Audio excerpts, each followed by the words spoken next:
I want to talk to you guys about the root of Nazi ideology. I understand that at the heart of Nazism, you will find nationalism, anti-Semitism, you will find Lutheranism even. But if you look at the root of the tree of Nazism, you will find evolutionism. Nazism was the inevitable result of evolutionism.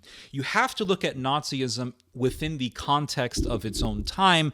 Nazism did not come out of a vacuum. It wasn't this monster that just came out of the darkness of the closet. Nazism was a reflection of the zeitgeist. It was a reflection of the ideological atmosphere of the time. And what was going on at that time? What was going on at that time was social Darwinism. It was eugenics. Social Darwinism and eugenics were extremely mainstream, to the point that really America at one point was leading the world in eugenics. America had a bunch of eugenist fanatics. Like I've said many times, America has no shortage of weirdos, and this has been going on throughout American history. America has never had a shortage of weirdos, and America tends to lead the world in insanity. And at one point in time, America was leading the world in eugenics until the Nazis took over Germany, and they said, "Okay, America, step aside. We're going to be now the head honchos of social Darwinism." And the Germans took it a step further. So the Americans, they were applying eugenics by sterilizing certain people. So they would analyze people and they would say, okay, you're really stupid, you have a low IQ, your genes are inferior, you need to be sterilized so that you don't have children and pass down your inferior genes and be a blight on the human gene pool. And they did this with the idea that they were facilitating the cause of evolution. Because how can we evolve into something greater than what we already are if we have inferior genes tainting the gene pool? So the Americans eventually constitutionalized mandatory sterilization.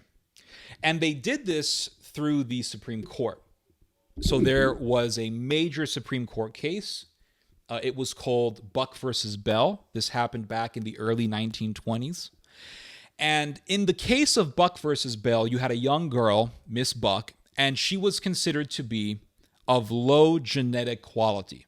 They said that she was of an inferior intelligence and that she needed to be sterilized so that she could not have children and pass down her inferior genes and mess up the human gene pool. Her parents, of course, did not want her to be sterilized. They didn't want their daughter to be fixed like some stray animal. So the case went all the way up to the Supreme Court.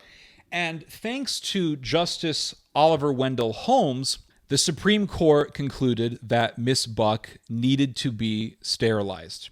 And the doctor who sterilized her, his last name was Bell. So that's why the case is called Buck versus Bell. Well, that was a major Supreme Court case, obviously. And by that Supreme Court case, the United States constitutionalized sterilization. And the whole world was watching. And there was one person in particular who was watching, and that was Adolf Hitler. Adolf Hitler was looking with fixation, deep fixation, on that case. And he believed that Germany needed to be doing the same thing. That Germany needed to be doing mandatory sterilization on people of inferior genes, because people of inferior genes were having too many children and they were ruining the gene pool. In fact, Hitler didn't want these people to have any children, and ultimately Hitler wanted to exterminate these people. So the Germans took what America was doing, applied it, because the Germans were sterilizing people. They started to sterilize people after the Nazis took over. So they were applying it, but they took it a step further and they began to exterminate these people. So really what the Nazis did was they took evolutionism and they applied it in its most fundamental way. Because if evolution is true, then that means that evolution, the process of evolution, and this is why I say that Nazism was the inevitable result of evolutionism. The process of evolution is some people dying and some people having sex and multiplying and passing down their genes. So let's go into the world of evolutionism. So in the world of evolutionism, you have humanoids. Human beings are not around. We're back in 300,000, 400,000, 500,000 something BC, primitive times, prehistoric times, and you don't have humans in the world. You have humanoids. So evolution teaches that we evolved from a lower species of human, and they call this lower species a humanoid. So basically a Neanderthal. And you have humanoids walking around the earth, and the humanoids are killing one another. They are dying of disease, they're dying in war, they're dying in natural disasters, they're dying in plague, famine, etc., etc. Those that are killed, they're the ones who are unfit. They're the ones who were naturally selected to be wiped out because they were not fit enough and their genes were not strong enough, and so nature selected for their genes to be wiped out. They had no children, they did not pass down their offspring. The ones who were doing the killing, the ones who were killing the weaker humanoids, and they were surviving through the plagues and the natural disasters, and they were surviving through the famines and the disease. They survived because they were genetically fit to survive in accordance to the worldview of survival of the fittest. So their genes were the only ones being passed down. And because it was only their genes, because it was the genes of the fittest that were being passed down, eventually that process of killing weaker genes, killing off weaker genetic makeups, and the fittest genetic makeups mating and passing down their genes, that process taking place for hundreds of thousands of years eventually led to those humanoids evolving into Homo sapiens, into evolving into the humans that we are today. But evolution doesn't stop. Evolution doesn't stop. But the difference is that today, unlike in the prehistoric era of the humanoids, of the Neanderthals, today we have morals. We have sentimentalism. We have compassion. We have Christianity. Oh, yes, that was a big one. And that's one of the reasons why, probably the only reason why, the Nazis hated Christianity, or at least the biggest reason why the Nazis hated Christianity. I think the biggest reason why they hated Christianity was because it was founded by a Jewish rabbi. So anti-Semitism. But the Nazis despised Christianity because it taught charity and sentimentalism. So today we have charity, compassion, Christian principles, and these sentiments, these opinions lead us to taking care of people who would have been already naturally selected to be wiped out hundreds of thousands of years ago. But today they're surviving due to human compassion. And because they're surviving and they're being taken care of, they're having children. They're being taken care of by social welfare programs, churches, Christian organizations, etc., etc., things that the Nazis despised. And so because they are being taken care of, they are having children, they are passing down their genes, and they are ruining the gene pool. And so therefore, the process of natural selection is being hindered by charity. And this is where both Hitler and Charles Darwin were in agreement. Charles Darwin complained that those of inferior genes were having more children than those of good quality genes. And Hitler, he believed pretty much in the same thing. He had the same complaint. Those of inferior genes were having children, and they were ruining the gene pool. They were diminishing the gene pool. So both Darwin and Hitler agreed that people of inferior genes having children was to the diminishment of the gene pool. And Darwin believed that there needed to be protocols put in place to prevent certain people from having children, because them having children was corrupting the gene pool.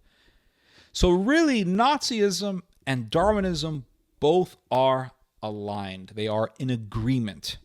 And this is why I say that Nazism was the inevitable result of evolutionism. Nazism was a creation of its time, a time in which social Darwinism was mainstream. And why was it mainstream? Because enough people believed in evolutionism. And as long as evolutionism is a mainstream idea, then Nazism is possible.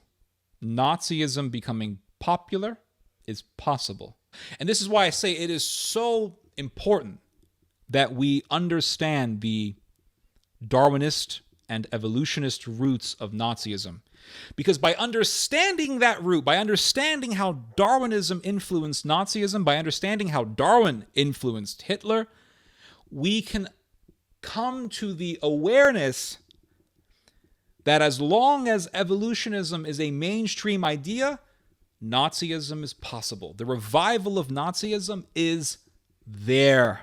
It's like that game Jumanji. As long as it's there, even if it's underneath the earth, even if it's been buried underneath the sand, it is still possible for somebody to dig that game out from beneath the ground and bring back the nightmare. And as long as evolutionism is in society, the possibility of Nazism being popular again, being revived, is there. It's there. It's like a demon lingering about, looking for any opportunity to possess the soul of humanity. So, with that said, I want to get into the euthanasia, that the fixation on euthanasia that the Nazis had. Hitler was a fanatic for Darwinism. He was a fanatic for eugenics and evolutionism. Eugenics was very popular, and Hitler was simply a product of this popularity. Nazism was interconnected with the Darwinistic worldview that was held very high by people within the first half of the 20th century. So here is a speech from Adolf Hitler. He made this speech in the Nuremberg Party rally in 1929. This is years before he took power. So he made it very obvious that he wanted to commit genocide. Hitler said, if Germany was to get 1 million children a year and was to remove 700 to 800,000 of the weakest people, then the final result might even be an increase in strength. The most dangerous thing is for us to cut off the natural process of selection and thereby rob ourselves of the possibility of acquiring able people. So let's look at that line, because you can see Darwin's influence in this statement from Hitler. The most dangerous thing is for us to cut off the natural process of selection and thereby rob ourselves of the possibility of acquiring able people. Cutting off the natural process of selection. In other words, we are hindering the process of natural selection by our charity, by our compassion, by our sentimentalism, by our kindness, by us feeling sorry for certain people. We are, in fact, diminishing the human gene pool because we are taking care of people who need to be sterilized or wiped out. Charles Darwin was, just to give you guys some context here, Charles Darwin was heavily influenced by an Anglican minister. Yes, an Anglican minister was one of the biggest influences on Charles Darwin. His name was Thomas Malthus. He was an Anglican minister. I think he was even a bishop. And Thomas Malthus came up with this idea that we were taking care of the people who should not have been taken care of, right? Who should not be taken care of. And he believed that we should facilitate the deaths of certain people by not feeding them, by even creating famines, by even making building infrastructure in a way that would make diseases easier to spread. And he believed that by doing this, the people of bad genes were being wiped out, and the people of good stock would be given all of the resources. So he believed that people of inferior stock were taking all the resources, or they were taking too many of the resources, and good resources were being wasted on them.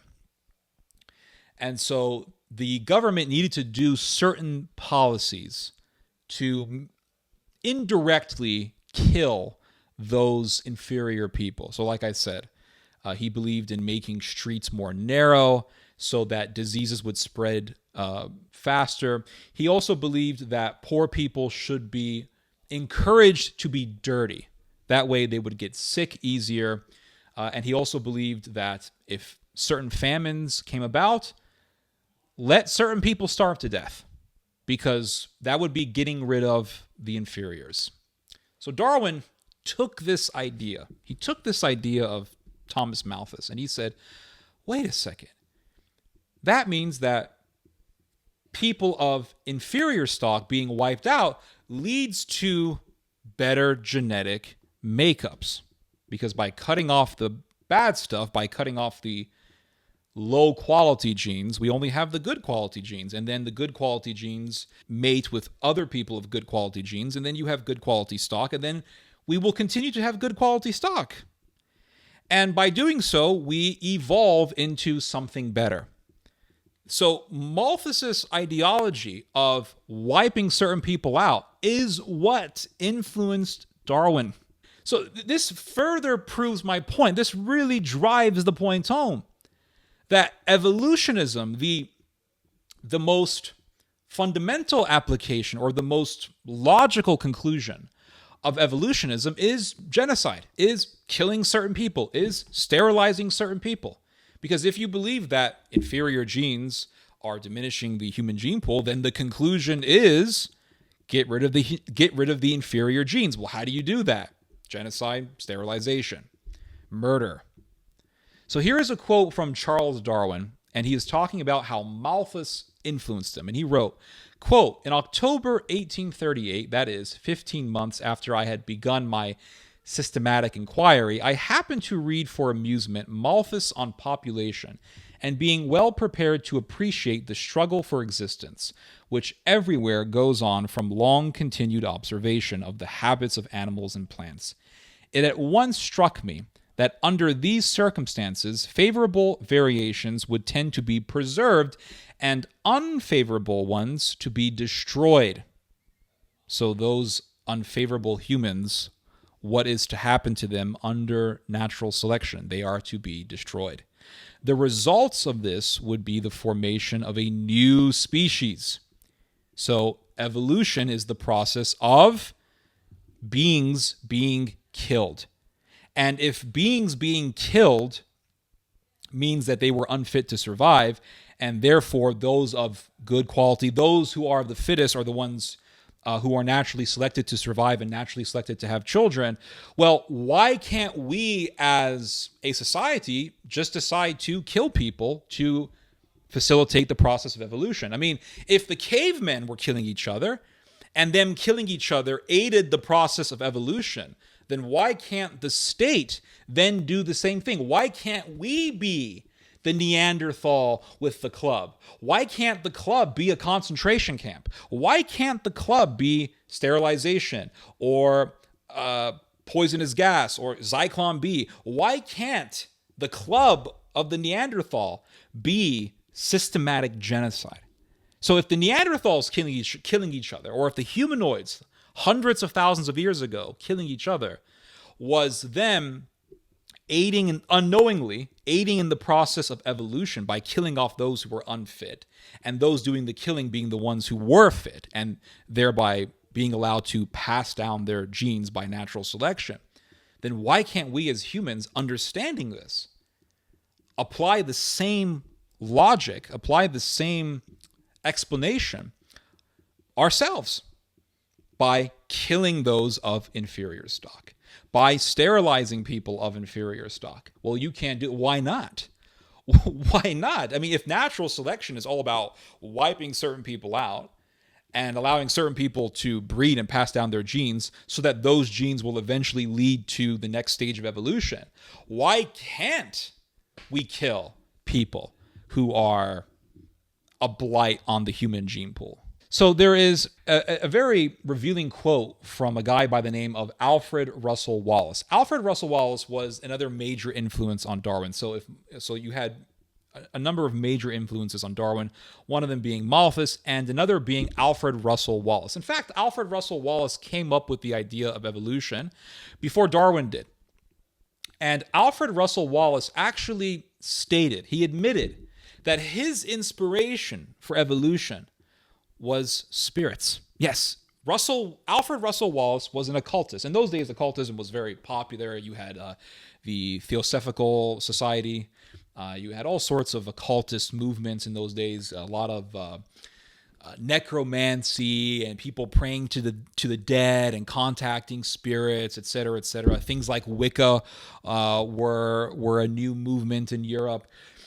And again, this is a part of the world that Nazism grew in. This was the climate that the seed of Nazism germinated in, because Nazism, having influence from Darwinism, was also heavily influenced by neo-paganism. So neo-paganism, occultism, social Darwinism, the world was very, very inundated with these dysfunctional ideas, much like today, which is why I say that the denouement of our time is going to be not only just another world war, but another series of genocides, the likes of which we saw in the first half of the 20th century.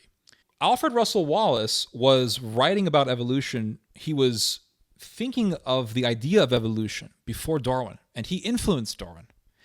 But Wallace said, Darwin came out and said that his inspiration was the natural world. It was science. Wallace said that his inspiration was actual spirits, that spirits taught him evolutionism. So really, evolutionism comes straight from the pit of hell. I sound like an old-fashioned American Christian, but it's the truth. Evolutionism comes straight from the demonic world. And Alfred Russel Wallace is an attestament to this.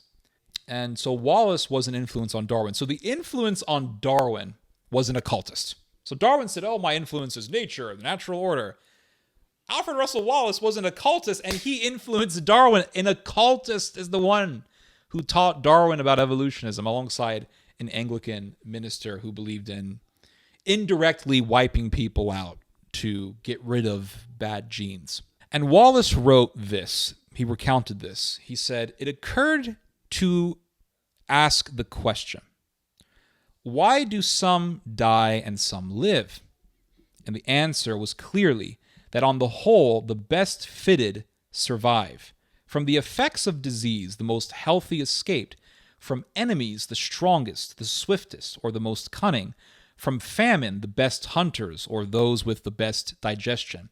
And so on. Then it suddenly flashed upon me that this self-acting process would necessarily improve the race, because in every generation the inferior would inevitably be killed off and the superior would remain. That is, the fittest would survive. Then at once I seemed to see the whole effect of this.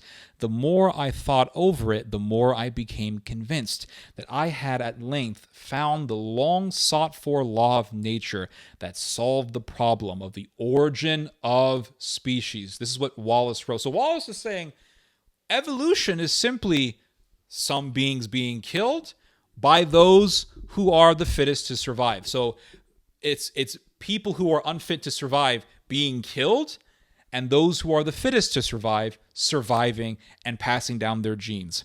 And by this continual process occurring over hundreds of thousands of years, then the species eventually evolves into something better. This is what the founders of evolutionism were teaching. Darwin was teaching this, and Wallace was teaching this, and Malthus was was teaching this. I don't give a damn what some evolutionist says today. Because you have these evolutionists who try to get people to see evolutionism through rose-tainted glasses, that, it has nothing to do with eugenics. Evolutionism has nothing to do with what the Nazis did or what the eugenist movement did in the United States or in other parts of the Western world. No, evolutionism is just evolutionism, and it has nothing to do with social Darwinism or genetic engineering or anything like that. But if you actually look at the founders of evolutionism, you don't see this. What you see is people teaching that evolutionism is the process of people who are the fittest killing those who are not the fittest. And those people being killed was simply natural selection, saying your genes are not fit to be passed on to the next generation. And by this happening for hundreds of thousands of years, the human species evolved into its current state. Well, how do we evolve to our next stage of evolution if you have a bunch of people with Down syndrome walking around? You have people of low genes, of inferior genes, having children with deformities and defects and learning disabilities, and people being born with low intelligence capacity. How do you evolve when these people are being allowed to breed? You can't evolve, according to Mr. Wallace. Certain people have to be cut off from the gene pool, either by sterilization or by extermination. If the teaching is that bad genes are holding the gene pool back from evolution, then the conclusion is what? The conclusion is genocide. That is the conclusion. So Nazism was the inevitable conclusion, the inevitable application of evolutionism. They were the fanatics. It's like Islam. What is the inevitable conclusion of Islam? The inevitable conclusion of Islam is Sharia law. That is the inevitable conclusion. The inevitable conclusion is ISIS.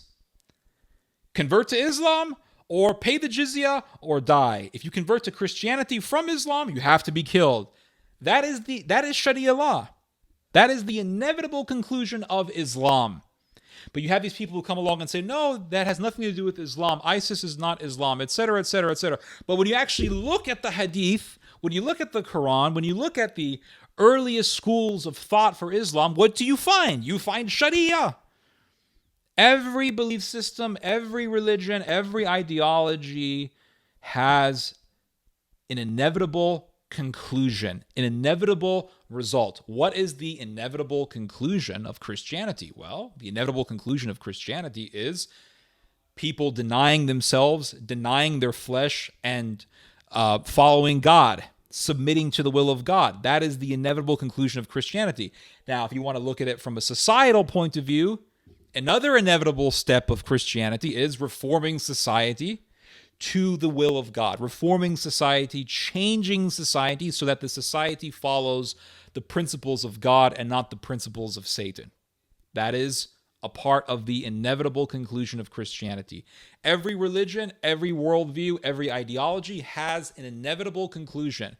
And you will always have people who will try to misinterpret the religion or the worldview. You will always have people who will try to water down what the ideology and or the religion teaches. But you will always have people who will actually look at the ideology for itself or the religion for itself and say, no, you guys got it wrong. This is how you actually apply it. This is how you actually follow this belief system. And they will follow the belief system to the T.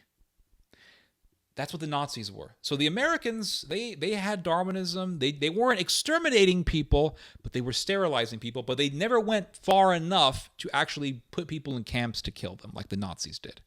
The Nazis said, okay, America, you're doing it right to a certain extent, but we're going to do it to its fullest application. We're going to apply it in its most fundamental level. We're going to apply evolution to its T, to the fullest. Because if evolutionism teaches that bad genes are hindering evolution, then we got to kill all the people with bad genes. Got to get rid of them. We basically have to do what the cavemen did. If the cavemen killed those people because those people were of low genetic quality, Well, we got to do the same thing, only in a more systematic level. So there was a conversation between Darwin and Russell Wallace, that Wallace recounted in the year 1890. And he wrote this: "In one of my last conversations with Darwin, he expressed himself very gloomily on the future of humanity, on the ground that in our modern civilization, natural selection had no play, and the fittest did not survive." Let's go back to Hitler. What did Hitler say in 1929 in his Nuremberg speech? He said, "The most dangerous thing is for us to cut off the natural process of selection and thereby rob ourselves of the possibility of acquiring able people." And what did Mr. Wallace recount here?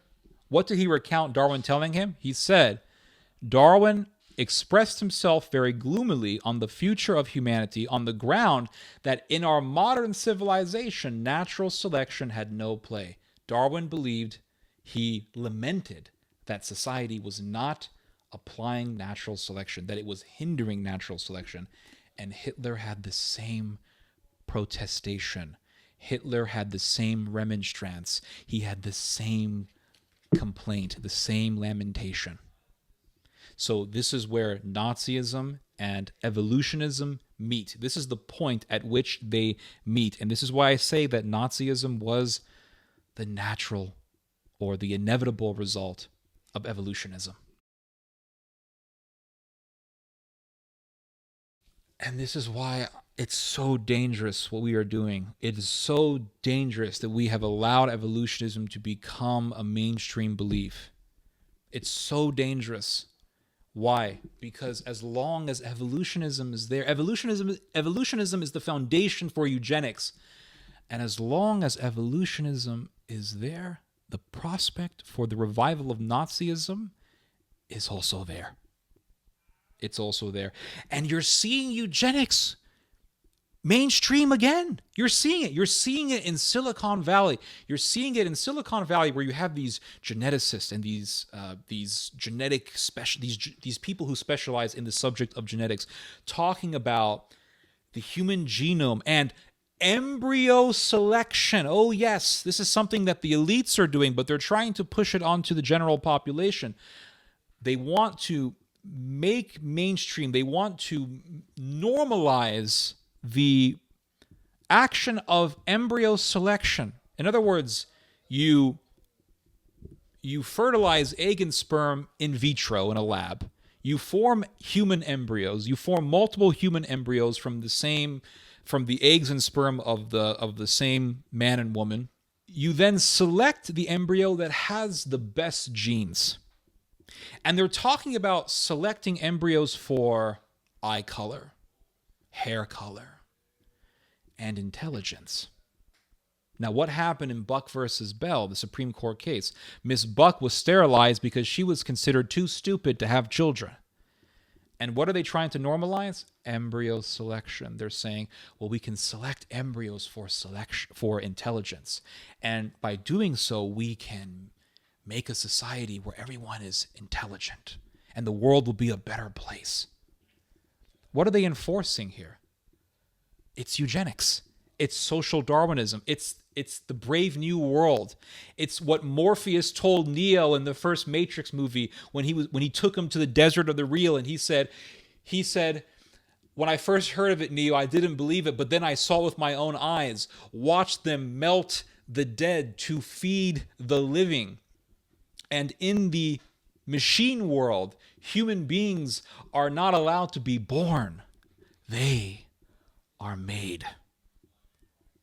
And that's the world they want to make, where human beings are not even allowed to be born naturally. Human beings are made in a lab in some kind of mechanical way through this under this diabolical and mechanical worldview, where humans are only seen for their utility. They're not seen for the sacredness of humanity itself. No, they are seen only for their utility. How can we utilize them? Will they be useful for society? Will they be useful for us? Well, if they're retarded, if they have Down syndrome, they're not useful for us. And so therefore they have no right to live. And the Nazis had this term that they like to use. It was life not worthy of life, something to the likes of that. Life not worthy of life. And that's how they saw people with deformities and defects, people who were handicapped. They saw them as life not worthy of life. And where did that stem from? It stemmed from evolutionism. And where did evolutionism stem from? Evolutionism stemmed from an Anglican bishop named Thomas Malthus, so a Protestant heretic, and it stemmed from an occultist by the name of Alfred Russel Wallace. So an occultist and a Protestant created evolutionism through influencing Charles Darwin, by influencing Charles Darwin. And that eventually led to the eugenics movement, eventually led to mandatory sterilization, and that eventually led to the Third Reich. And here we have people talking about eugenics as if it's some great thing. Oh, yes, we're in the second stage of eugenics. I heard some guys say that. And we can do embryo selection. We can do embryo selection. And who's also pushing for this? It's the alt-right figureheads, the ones that conservatives in the Western world today will actually defend. You have Jared Taylor, who supports Planned Parenthood. Why? Because he believes in abortion. Why does he believe in abortion? Because he believes in eugenics. And what does Jared Taylor teach? Jared Taylor teaches that the white race can better itself by embryo selection, by basically having a bunch of embryos made in a lab in vitro, and then the white couple selects the embryo that has the fittest genes. And Jared Taylor pushes for this idea. Well, I thought Jared Taylor was all about just stopping immigration because he's a really big anti-immigration from non-white countries ideologue. I thought Jared Taylor was just about fighting immigration. I thought he was just about nationalism. I thought he was just about allowing white people to be proud to be white. But he's telling white people to do embryo selection. Well, why is that? It's because he also believes that certain white people should not be allowed to have children. So it's not just for white people.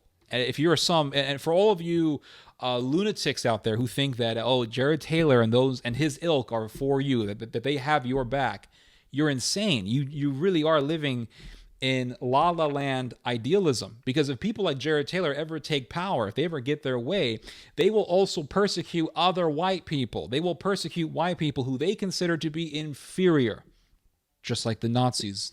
What did Hitler say? Hitler said, if Germany was to get 1 million children a year and was to remove 700 to 800,000 of the weakest people, then the final result might even be an increase in strength.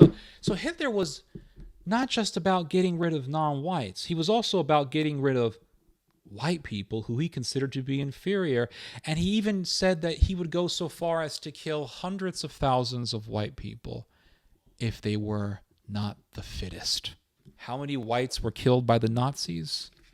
Did not tens of millions of Slavs get killed by the Nazis? But you have these sycophants who put comments underneath my videos, and they'll say, well, nothing wrong with Nazism because they're just trying to protect white people. You're a moron. You're a tool. And if you support Nazism and then you get persecuted by the Nazis later on because they consider you to be just some dumb white guy, you would deserve it. I wouldn't feel sorry for you. And what does Hitler say later on in the same speech? He says, the firstborn are not always the most talented or strongest people. Sparta, the clearest case of a racial state in history, implemented these racial laws in a systematic way. So he wanted to go back to ancient Sparta. He wanted to go back to pagandom. You have these Catholic trads who say, oh, we got to go back to Christendom, and they will admire Hitler. They will express admiration for Adolf Hitler. But Hitler didn't want to go back to Christendom. Hitler hated Christianity. In fact, Hitler said that he preferred Islam over Christianity. And he actually lamented that Germany never became a Muslim country. He said, well, why couldn't Germany have become a Muslim country as opposed to having this religion of this Jewish rabbi who taught weakness and compassion? Why couldn't Germany have become a Buddhist nation? Why couldn't Germany have the religion of the Japanese with its militant and warlike and martial Zen Buddhism? Hitler wanted to go back to pagandom. He wanted to go back to ancient Sparta because when the Spartans had a child, when in Spartan society, when a baby was born, the baby had to be put outside of the city. And it was left outside of the city for a number of days, and then they would come back, and if the child was alive, then they would say, he is fit to survive. But if the child was dead, then they would say, this child was not worthy of being in Sparta. This child was not worthy of being a Spartan. Christianity got rid of all that stuff. Christianity got rid of it. Tertullian, in fact, teaches us that because of Christianity, people would go around in the Roman Empire looking for abandoned babies, because in the Roman Empire, it was very common for people to leave infants in the wilderness. They would just say, okay, I don't want to have this child. It's a burden on me. I'm going to just leave the baby somewhere in a field somewhere. Hopefully it'll just get eaten by an animal, or it'll die in the cold or starve to death. And I just don't want to deal with it. I don't want to deal with this child. Christianity entered the Roman Empire, and you had Christians roaming around, teams of Christians roaming around, looking for these abandoned infants, and they would pick these infants up and take care of them. That showed the clear distinction between pagandom and Christendom. And Christianity got rid of that barbarity. Christianity said, no, don't kill somebody because they have Down syndrome, or because they have a deformity, or because they may be too weak for your standards. Take care of them. Why? Because as it says in Genesis, what did God say to Noah in the book of Genesis? Whoever sheds man's blood by his hands, by man's hands shall his blood be shed. Not because of some utilitarian reason did God teach the death penalty, but because, and what does the book of Genesis say? It says, but because man was made in God's image.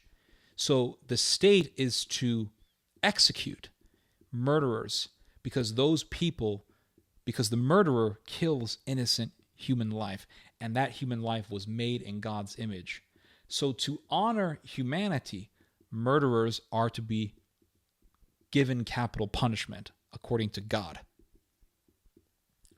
So right there in the book of Genesis, right there when mankind got off the boat, God was teaching the sacredness of mankind, the sacredness of humanity, saying that man was made in God's image, and that is why you punish murderers.